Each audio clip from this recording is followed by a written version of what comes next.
Ben, are you ready? I'm ready. Let's do this shit. Are you ready? Nah, I'm ready. Dude. You have no clue. I am going to tear this case limb from limb. I hope you're prepared. This is going to be a quick one because I'm confident. Okay. Oh, I say clicking the wrong fucking button. You say not knowing at all how this game works. Perfect. I accidentally right-clicked instead of left. Look at that, it's all full of people now. It is all full of people now. All lines and everything, connecting everyone. Alright. So where do you want to start? Do you want to lead this one? It seems like you have an idea of what you want to do. Because normally we go through the Twilights and the different mysteries, but you sound like you've already figured it all out. No, we're going through the Twilights. Okay, good. So, let's go... Actually, let's just read through the new ones. Oh yeah, true. There are new things here. So yeah, if you want to take this one. Sure. The Chiesa Sisters Imperial Guard Corps. No, come on, in character. Let's hear it. Oh, sure. Let's go. Who's 4-5 or 4-10? Who's the blue one? Yeah, the Chiesa Sisters Imperial Guard Corps. Yeah, the Imperial Guard Corps, formed by the Dragon King Pendragon in memory of the flight of the Red Dragon and composed of only of sisters. They are technically subordinates to the Dragon King, but because of a long relationship with successive generations of Beatrices, it was permitted that the two Imperial Guard soldiers be lent out. Yeah. The sisters are simulated life forms created by magic. For that reason, brother sisters with a great variety of personalities are continually being created even now. A great cost must be paid to manifest them in the human world, so summoning them can be quite a tricky prospect, even considering the tremendous fighting power they offer. For that reason, they are often summoned as honor guards to serve during special ceremonies and the like. And the second one. The Chiesa Golden Bows, one of the articles of sniping equipment used by the Chiesa Sisters Imperial Guard Corps. We need to put like an old-timey filter over this, have a really like choppy frame rate. The arrow's trajectory can be controlled at will now, but it takes a special talent and special training to wield its true potential. For that reason, merely being able to equip it is an honor reserved for high-class snipers. Yeah. It's a masterpiece anti-armor sniping bow capable of penetrating a wide variety of arms and barriers, and with a rich array of ammo that can be used as the arrow's warhead. As a side note, the ammo primarily used during the story were wire-guided, winged pierce rounds, whatever the fuck that is. The fact that they are wire-guided makes them heavily resistant to deception and capable of long distance to precision sniping amidst complicated indoor terrain. That voice is not built for long form. I know, right? Not at all. Not at all. I could see it coming. You take this one. Alrighty. Do Andy's voice. Why? Because I did fucking 410. You do Andy's voice. Fair. Regarding the succession of witches. In noble families of witches, family secrets are often inherited by a single child to prevent a propagation of hidden arts and a subsequent decline in their quality. This rule applies for the endless witches, so their most secret arts are passed down to a single pupil, and once one has passed down these arts to the other, they retire to further stem their propagation. Custom dictates that a witch from another sect make a recommendation before a succession may occur. Lambda Delta, who recommended Ava, Berncastle recommended Angie. It is unknown who recommended Beato. Furthermore, during the story, Beatrice inherited that name along with the position, but that is a very recent innovation. The predecessor was the original Beatrice, and all endless witches before her had different names. After that, it became customary for the name to be inherited as well, and Ava followed that tradition when giving Angie the name of Beatrice. Yes, there's some weird shit going on there. Names aren't normally inherited, but they are now? Question mark? Yeah. What? So we also had a different witch's letter. Slightly different, yeah. Which was basically like, God damn it, solve the riddle already. Yeah, it was a bit more to the point, which I thought was pretty cool. And then... And the game record, which we didn't get during the credits. I don't think. We got the Twilights they died It was on. the Twilights, but it wasn't as in depth as it usually is. It also wasn't like framed the same way. Yeah, no, not at all. It's very strange. It was lots of large characters. I also had completely forgotten that supposedly Genji was Ronove Genji. That was fun. I swear, I was waiting for you to be like, oh shit, Ronove Genji. Oh. Because I remember back in when Genji died in the first Twilight, it was like, my old furniture. Yeah.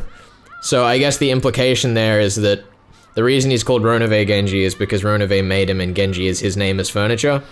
So it would be as though to call Shannon like Kinzo Shannon or Ishiramiya Shannon. Oh, sure. Yeah, there's definitely a relationship between Genji and Ronove there. Of some sort.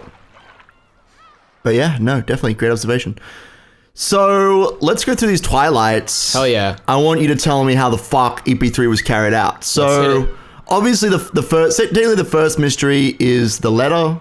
We're not gonna handle letter in this one yet, but we kind of gloss over it, I believe. Can you pull up the Red Truth? I absolutely can. While I read through this. But yeah, let's just jump into the first Twilight, which was the 6-room locked situation. 6 locked room situation. Yeah, circle of locked rooms. Yeah. So, What's your theory? Shiramiya, Kinzo, First Twilight, Genji, Shannon, Kanon, Goda, Kumasawa. Alrighty? Okay. Now pull me up that red truth, I will. and here's the thing that we basically got, is that Battler pulled it apart, and he's like, okay, all 6 of these people are dead, all of them died instantly. There it is. Yeah, let me have a look at this. Just be careful. Don't scroll down too far. Don't worry. Some of these translations might not be entirely correct, but That's alright. should be close. So, where was it? It is scrolling down. There What are you looking for? 5 keys, 1 for each servant. Yep. All of the doors and windows in the 6 rooms are normal. This is for the First Twilight. No device exists which can lock them without a key, such as an auto lock. They're all closed 6 rooms. people, Kinzo, Genji, Shannon, Kanon, Goda, Kumasawa, are dead. There's no one hiding in the 6 rooms. The 6 people died instantly. Only the victims are inside the rooms, and no other people exist inside the rooms. The 6 people were not killed by traps. None of the 6 people committed suicide. There are no more. There it is. There it is. There are no more than 18 people on this island. So you might be thinking to yourself, why are you so excited by the wording no more, Felix? And it's because there are less than 18 people on the island. Okay. It's a good theory. So, I have a couple of ideas for this one. Okay. First of all, I think Battler pretty much pulled it apart that through some mechanism, the culprit was restricted from action after these Twilights. I think it was misleading that it seemed like Kinzo was the only one that died through an accident, but what I think it actually was is someone else. Okay. Someone else? And what was the wording? It's the 6 deaths. They couldn't say that the 6 deaths were homicides? Yes. Beata almost says... she says that they're... I'm trying to remember now. I think that that's something that she doesn't say. Because it's... She was going to say something and then Ronave pulled her away, right? Yeah, it seemed like she was about to say that none of the 6 died in an accident, but then was pulled away, so she didn't actually say it. Yeah, But yeah, there is no mention of homicide in the Red Truth, and I'm almost certain that Battler asked her to say, were they all homicides? Well, no, because what happened is... wasn't it... Battler said... Because this was just after Vigilia had been introduced into the Tea Party space. Yep, she was there. She was reconstructing the crime scene. So... With dancing pipe in the background. That's so right. Good. Oh, love that scene. But, if I recall correctly, it was... Battler said, can you confirm that they're all homicides? And then Beatrice said something like, none of them killed themselves? Yeah, I'm trying to find which truth that would have been. None of the 6 people committed suicide. There it was. I think that's what she Yeah, so responded she with. was like, trying to make it seem like she'd worded the way that Battler said, but But it wasn't really. it wasn't really. Yep. Okay, cool. So, let's move on from that because we have to come back to that for, Okay. for this theory that I have to work. Sure. Okay. So, Rosa and Maria, Second Twilight. yep, I think that one was pretty obvious by the end. That was Ava killed them during some argument. She probably, like...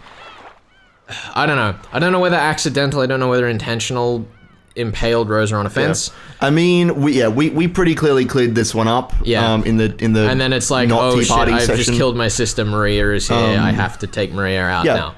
Because Hideyoshi is the one who, like, lets Ava back in through the second floor window that was locked from the inside. The thing I want to keep in mind here is when we were, like, unpacking these crimes, you might remember I said, the way that Ava's behaving seems like someone who's just killed for the first time. Sure. Like, she's stressed about it, she's freaking out, she's, like, being a bit obvious about things. It felt to me like the first one was probably an accident, and then it just cascaded. Yeah, she definitely loses control pretty drastically by the end of the episode. So she killed Maria, like basically because Maria had seen what she'd done to Rosa, be it accident or not.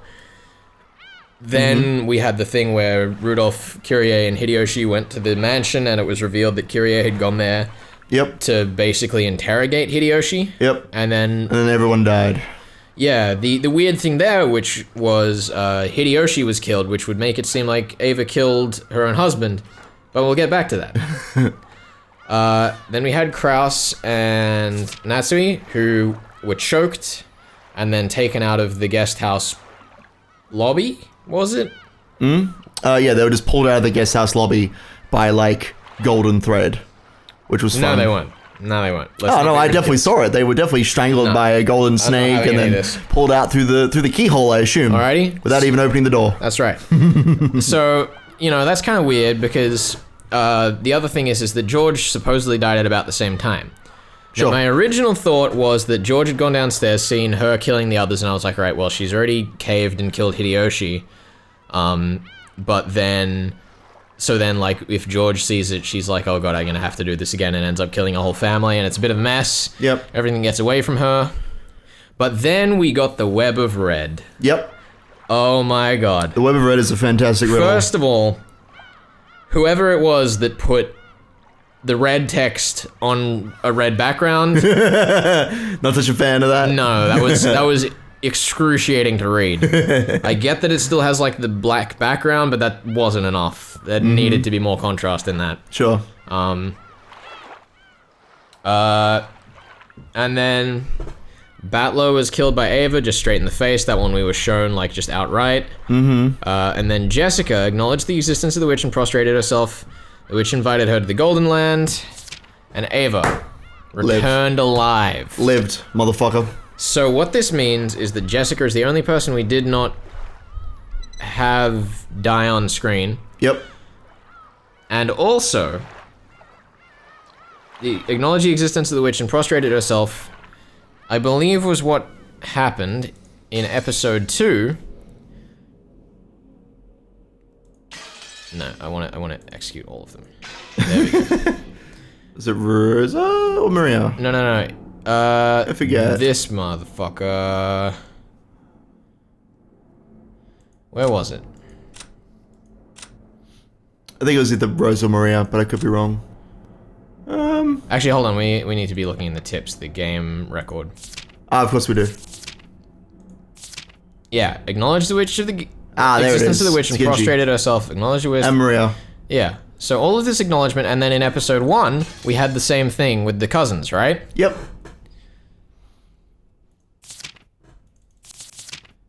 There it is. Acknowledged the witch and prostrated herself and was invited to the Golden Land. So, what this screams to me is that these people who prostrated themselves to the witch, they all died the same way. Okay. Cool. Throwing that one out on the table, I can't really think of a way that would happen. Okay. The interesting thing is that it always seems to be when they make it to the second midnight. Okay. That they, quote unquote, prostrate themselves. Okay. Think something happens? I think something happens. Okay. Do you have any theories on what might happen? I don't know. I have a really wacky idea that I said as a joke, and what I'm noticing... What is it? What I'm noticing is that all of my joke theories seem to quickly be cascading into truth. Okay. You might remember I said, wouldn't it be funny if there was like a nuclear sub below the island and this was all like some evil villain, but what if the island's rigged to blow? What if that's what it is? That's what prostrating means, is like a bomb that goes off, Yeah. like a nuclear sub or something, yeah. I mean, nuclear sub was the joke, but the point is more like, if on a timer, on the second midnight, everyone dies and has the same description in the game record, something's happening, right? And if it's consistently at midnight, it has to be part of like some sort of mechanism, especially if we've had theoretically everyone that's not a culprit die before then. Right. So, I don't know. I feel like that's a bit too far-fetched. You think so? Like, I don't know. I don't know how that would work. The point is more, like, that's a wacky idea I'm just throwing out there because it was what I thought of. But I think definitely there is something that happens at midnight, like, you know, maybe there's a toxin release from the fucking air vents. Maybe the whole, like, stench of Kinzo's death or whatever is actually, like, on Covering his a corpse. poison, yeah. Because, like, they're going into the mansion, like, oh god, it smells so bad, it's overwhelming. Shit. It's all that absinthe he's been drinking. It's actually, like, poisonous toxin to release upon his death. Actually, maybe it's an antidote or something that he's taking in preparation for when it happens. That might work. Maybe. Though that feels like a bit overcomplicated, especially considering... Nox. If we bring up Nox, actually, Yeah. there can be no complicated poisons or horseshit in the story, basically. The point is I think that there is some manner of mechanism by which they're dying at midnight. I think that the fact that they all have the same game record, the fact that they're all having the same game record tells me they all died the same way. Sure. So now let's get back into the other Twilights, which is like I said, like, we'll move on from them and come back to them. Let's go. Here's what happened. Alrighty? Okay. Twilight 1. Last night, I woke up late at night. Like 2 a.m. And I had a thought. Okay. Lay it on me, my dude. I'm ready for this. So. Only 69 messages that you sent me. Yeah. It's fine. And it wasn't the only time I woke up during the night. It was just the only time I woke up and picked up my phone because I knew I'd never sleep if I picked it up again the next time I woke up. So, at the end of the last part of episode 3, I said, okay, well, maybe someone is like impersonating someone else, and that's like the mechanism through which we can say that Shannon and Cannon are dead because maybe they're already dead before we get there. Thus, they don't count as part of the 18 people. Which then fulfills the less than 18 people idea if it's no more than 18 people. Yep. All right. And what I did is last night I went through and I scrubbed through every single video of episode 1. And what I found is that there is no scene in which Battler is there where Shannon and Cannon are alive and in the same room at the same time. This is true. And there was also a moment back, I think we were recording it about August. I don't know when the actual video will go up, but there was a point where I was like, dude, you know that scene where Battler's grabbing at Shannon's breasts? That has to mean something, right? This can't be bullshit. So going back to the idea of joke theories being a thing that actually happened, what if that actually is the case? What if it was like, we're going to get to the end, it's going to turn out that whoever is... I guess playing Shannon is the culprit, and if Battler had actually grabbed it, he would have found that it was like fake breasts. Fake boobs. Yeah, totally. The only trouble that I really have with this theory in episode 1 we'll get into, but I'm going to stick with it for episode 3 because I think it works, and I don't think we are obligated to have consistency at this point yet between the episodes. Yeah, that makes sense. So let's go through. Okay. So first of all, of the 6 servants that died, if Shannon and Cannon were played by someone or were the same person, the red truth that says they are both dead could still be valid by the fact that they were dead before, or that maybe they as a person didn't actually exist and it was just a character of another person, which honestly I really don't like. I hate it. If that's the case, I really hate it. I really want it to be that they actually exist as characters, because otherwise the red truth feels very cheap to me. Yeah, I mean, your theory is that at the start of this game, or at some point during this game, Cannon and Shannon are killed, and then someone, like, is them? Like, I don't really understand completely what you're saying. Someone portrays them. Someone is, like, pretending to be them, and that's why we can say there are no more than 18 people on the island, but Cannon and Shannon are also dead, because either their corpses are off the island, or like, we're not really sure whether corpses count as a person. I guess that's another thing that might be worth thinking about. But like, we don't know that entirely. So, anyway, the theory goes that one of these people that we see in the room isn't dead. Okay. Because we never got a red truth that said this body in this room is dead. Sure. And I mean, there are still 6 bodies. Yeah. Okay. But we never see them at the same time. This is true. And also, I can't remember the exact sequence of the keys that were there.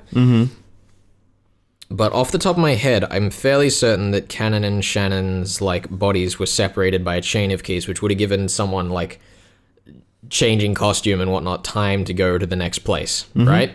Sure.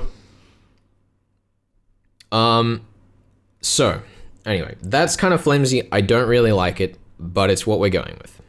Sure. Okay, that's a theory. Cool. So that's the first Twilight. Pretty much nailed then. So the thing is that I'm not so happy with my explanation of the first Twilight, but it comes in later, and I think it's important later. So Rosa Maria died as happened. Ava killed them. Rudolph, Kyrie, and Hideyoshi. This is the one that got me thinking. Because it was the first one where, quote-unquote, Ava had supposedly killed someone from her own family. But because it's revealed to us that Kyrie and Rudolph kind of knew what was going on, maybe they killed Hideyoshi. Mm-hmm. Right? And then... So, either they go over there, kill Hideyoshi, Ava comes over and is like, oh god, you've killed my husband, fuck you, you're gonna die now. Or they come over there, confront Hideyoshi, Ava rocks up. How did Ava get out of the closed room in the guest house? Who let her out to get into the mansion? What do you mean? To get from the guest house is locked from the inside. She would have had to have had someone, lock her from the outside, unless you're thinking that her room was completely unguarded and that no one was watching her. I guess that makes sense. Yeah. Just left the window open. Yeah. Okay. Guess that makes sense. I mean, the point is more that I'm saying that Hideyoshi was not killed by Ava. Sure. So, I don't know the mechanism through which this happened. I think there's enough space in the red to say that this happened, that Ava was the culprit here. She has no alibi, which Ava Beatrice in the end isn't able to say that she wasn't the culprit or whatever. Mm-hmm. For this murder, and we're also able to find that Kyrie and Rudolph went over there.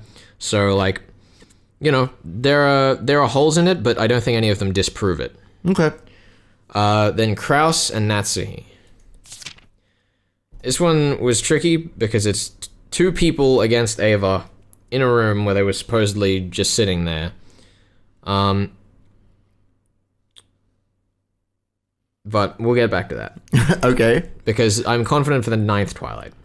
What happened on the 9th Twilight was we saw George go back to the mansion to be reunited with this resurrected Shannon and then killed. The last person that he spoke to before he went to the mansion was Nanjo, and he was like, what if... he was like, do you want some more coffee? So the theory is Nanjo told George to go back to the mansion. He got back to the mansion and was killed by the culprit for the first Twilight. Okay. And what I'm saying there is there are two different culprits for Twilights 1 and 2. Sure.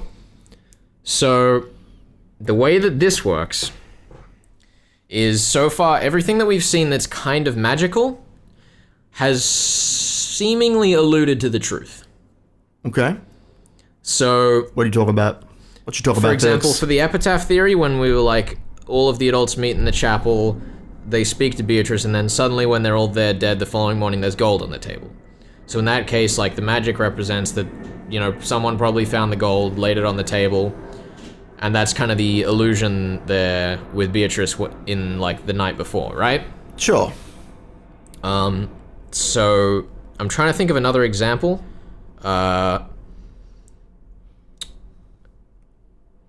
I'm not giving you nothing. I am watching your head spin right now. That's what I'm doing. I do have another example, but it's an example I don't really want to get into talking about because it's kind of unrelated and revolves around another theory.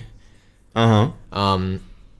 I mean, I guess I'll say it as an example, but the other thing I'd considered is if we were going with the idea of Shannon and Cannon being, portrayed by someone, in episode 2, Cannon dies, his corpse disappears, then Shannon dies. Yep.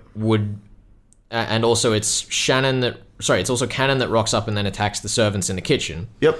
Which would make sense if the reality is that Shannon/Cannon is the culprit in that case. So the illusion there is that Cannon being resurrected and coming back and attacking them is actually him showing up having faked his death and attacking them. So it's another example where what is shown through magic could be seen as a version of the truth rather than just bullshit. Sure. Which then gets very interesting when we get to the fight with Vigilia and Beatrice in the Rose Garden. See what that might represent. I do wonder what that might mean. Yeah. But either way, the point is I think that George did actually go to the mansion and didn't go downstairs. Yeah. Because Nanjo let him out, right? That's your theory.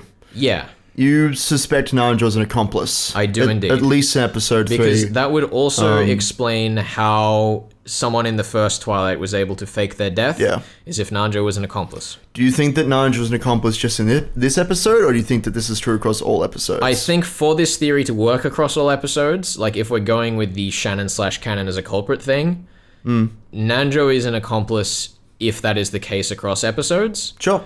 But I don't know if we can count on that just yet. That's okay.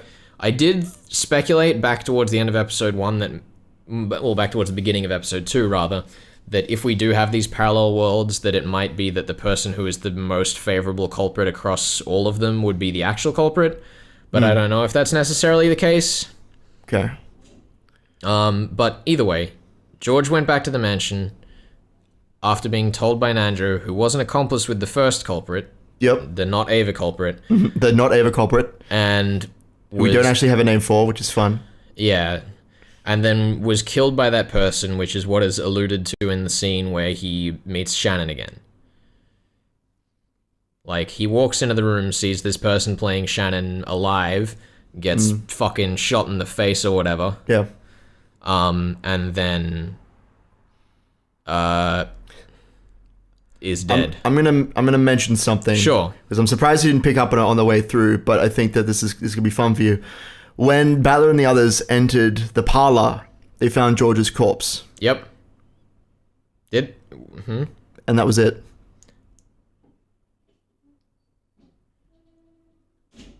I don't remember that, but they never mentioned any other. This is the thing. It's not that they drew attention to anything, but George's corpse was the only one in the room. They didn't draw attention to Shannon's. They didn't draw attention to Shannon's corpse, so her corpse was definitely not in that room when they got there. Well, I mean, not definitely, but it was at least not mentioned as being there. Yes. It could have been left out, but of course, this being a novel with very intentional writing, that indeed does make sense. No, that actually had completely gone over my head. Yeah. I mentioned it too. I'm surprised you didn't notice it in the moment.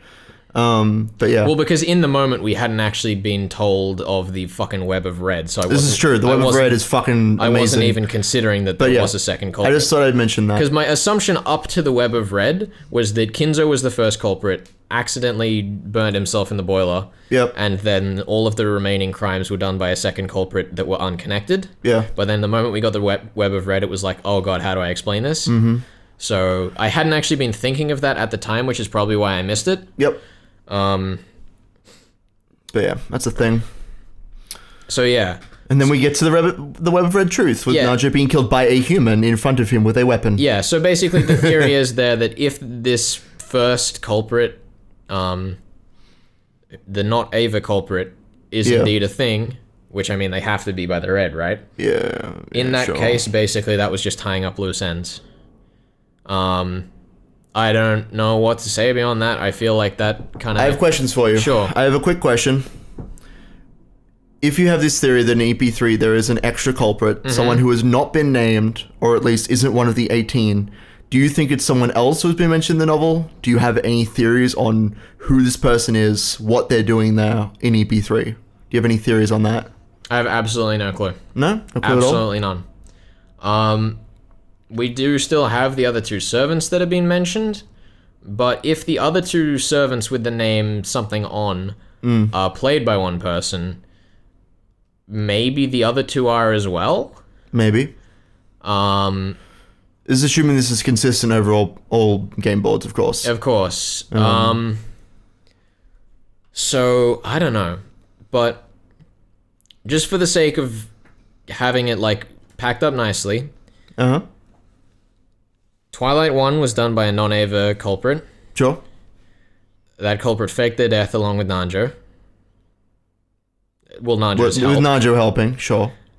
Then all of the gouged Twilights were Ava cascading mistake after mistake. Hideyoshi was killed by Rudolph and/or Kyrie. Sure. George was killed by the non-Ava culprit after being told by accomplice Nanjo to go back to the mansion. Sure. Hideyoshi was just trying to, like, protect Ava from, like, the mistakes that she'd made. And then in the end, Everyone except Jessica died, and Ava, Yep. and then something killed Jessica. Killed Jessica. Yep. And presumably this other culprit, right? Oh, and that was the other thing I forgot to mention, which I kind of said over breakfast this morning. Yep. Is that the scene where Jessica is led away from From Ava Beatrice. She's Ava led Beatrice by Cannon. Somebody sounds like Cannon. If Cannon and Shannon were the same person, and Cannon/Shannon killed Nanjo, it would make sense that this person then just... Oh shit! Why would they not just kill Jessica? Hold on. You know when Cannon's like, "Don't touch me, or I'll fade away." Yeah. It's because he was wearing a dress, No. Cool. and it would have just ruined it. Oh like that my theory. god! I have a question for you then. Yes. Why would Cannon not just, or like this person who's playing Cannon, why would they not just kill Jessica? I have no idea. That doesn't make any sense. I am so if you're stumped. trying to kill all 18 people, because that's the setup of the game, why does Jessica get blinded and then get put in some curtains? Huh? Why is that a thing? It's a good question. I don't know. Maybe it's because the culprit actually did like have feelings for Jessica and was like, "I don't want you to die at the hands of Ava. Like, my work here is done. You can't know who I am. Here's your safe way out." I don't know. That kind of works, though. I'm not. Jessica supposedly still dies, though. That is true.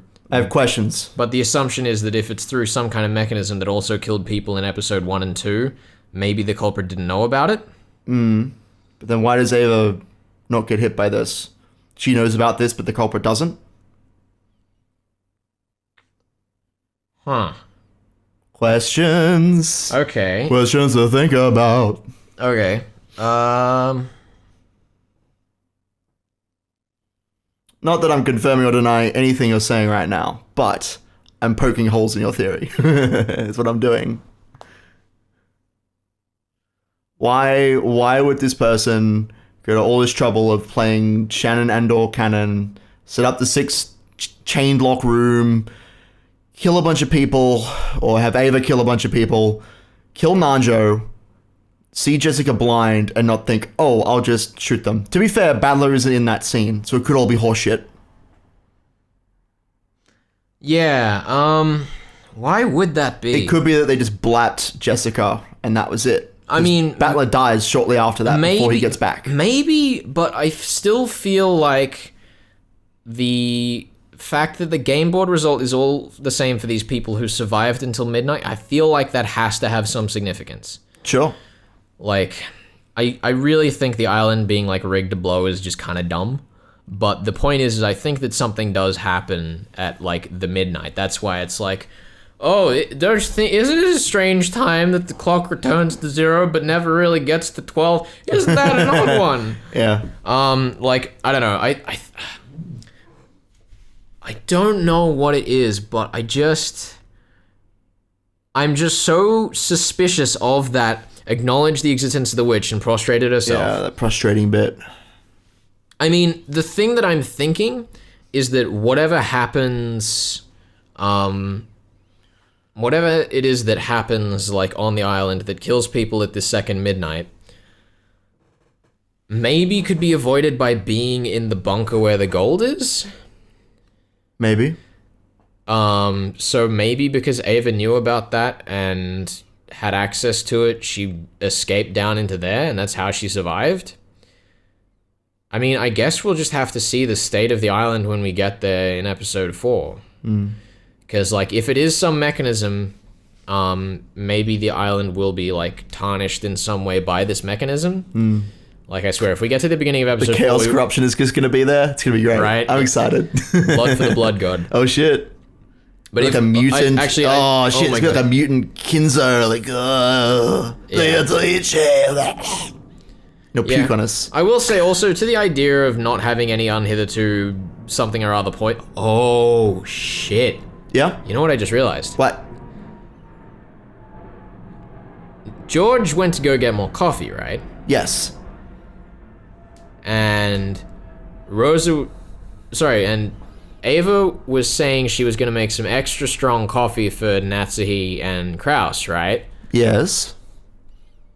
And who was it earlier in the episode that had an empty bottle of sleeping pills? That would have been Rosa. She had Maria, right? She had the sleeping pills for Maria, yeah. I reckon Ava fucking laced their coffee. You think so? I reckon that's how it was done. I reckon that's how she managed to choke out 2 people. Yeah. Well, they definitely said that, even if there was some kind of strangling, it wasn't just that killed them. There's something that else was affecting them, maybe. Or something that Nanja talked about. Yeah. Cool.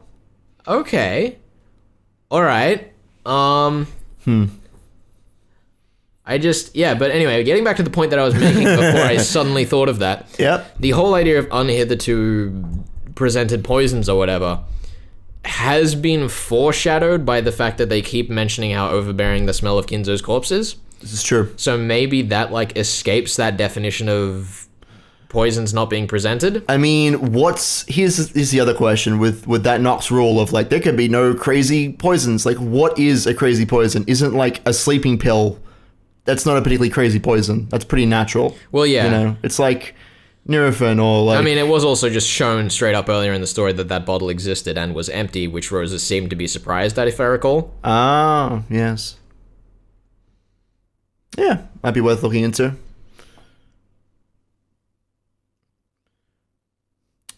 I guess then there's another question of whether that bottle has been here for all 3 games so far. I reckon it's probable.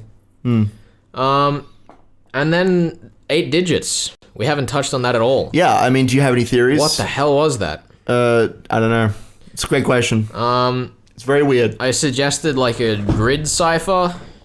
But the main letter cipher grid that I know of is a 5x5 grid where I and J are the same character. I can't remember what it's called. Which is really bothering for me.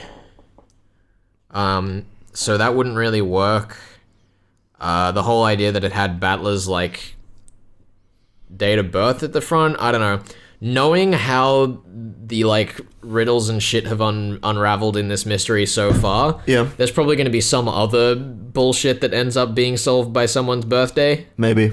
There's foreshadowing for another mystery. Yeah. I'll have to wait and see, I guess. But I am very confused as to what those numbers are. Just keep those numbers in the back of your mind. I suggested what things we use numbers for, phone numbers, bank pins, passwords or whatever. The other hint we got, actually, which if we go back to characters, who was it on? It was on George. Top right. Yep. If you say it, a small golden land will be opened. Yep. What does that mean? I was really confused by this one. What is the golden land? What is a small golden land? If the golden land is actually just a bunch of gold, maybe someone ran off with a bunch of fucking gold from the vault or some shit, or because Kraus had that bar of gold in a room in the mansion, so maybe one of the servants found that. And I guess that would make sense if it was the first culprit and they were hiding it somewhere. I don't know, maybe it's coordinates or something for where on the island they've... Yeah, maybe it's... I think that your assessment that small golden land, the way that we've seen the word golden land used is for the gold itself, which exists, we believe. Maria keeps talking about going to the golden land, but that's arguably death at the end, at the end of all of the games. Beatrice has promised to take her to the golden land, but that usually results in a death. So I don't know. I guess it's a question of what might be at this thing that you say these 8 numbers and whether it's death or gold. Yeah, I mean, the thing about saying the 8 numbers is kind of throwing me off. A bit weird, yeah. I don't know. I don't know. Is it you speak these 4 numbers to a telephone operator and they patch you onto a person who has all the answers? Is it you go to a bank teller and you say these 8 numbers and they give you access to an account? Is it like you, I don't know, fucking go to these coordinates and like, I don't know, the coordinates one doesn't really make sense with that theory. I don't know. That it is actually like you say it. So I don't know about that one. Maybe, no, I feel like a voice activated lock would be a little bullshit in 1986. Well, I mean, if Angie is coming back to the island, then hopefully we'll get some answers on what that number might be used for. Hopefully. There's something on the island you're supposed to use those numbers on. Yeah, I mean, I did also suggest maybe it was actually, like, the key to the vault below the island, though that would not be a small golden land. Yeah. So, I don't know. I don't know. All we know about it is that Battler saw his birthday in it, which is maybe a thing. Nandro thought it was a magic square, and Eva wrote it down on a piece of paper to, like, look at later. That's all we really know about it. Because what it, like... And then everyone started freaking out, and then Jessica got shot in the face. Which was very strange. That was a very strange scene. What, that she got shot in the face? Yeah. Makes you wonder whether Ava was aiming for her actual face, or if it really was an accident. I don't know. As you said, from, like, killing a bunch of people, she's probably freaking the fuck out. Who knows whether it was intentional or not. Alright, so... Episode 3, putting a cap in it. Two culprits. Okay, two culprits. First one was Shannon/Cannon as one person impersonating both Shannon and Cannon. Cool. Accomplice was Nadja. Okay. Second culprit was Ava, accomplice Hideyoshi. Cool. That sounds good. And that's it. That sounds really good to me. I like that theory. It's actually really solid. I think that's a good way of doing things. I'm just really interested to see if we can apply these Shannon Cannon as one person to the other episodes. I don't know. I mean, you could try. I think that when we get to the end of episode 4, if you have a theory that's like prevailing, like if that or something else jumps out at you, we might try and go through all the Twilights, through all 4 games, and just solve them one after the other. So, yeah. Sounds good. We'll see if we can do it when we get there. I believe in you. Hell yeah, boy. On to episode 4. Yay.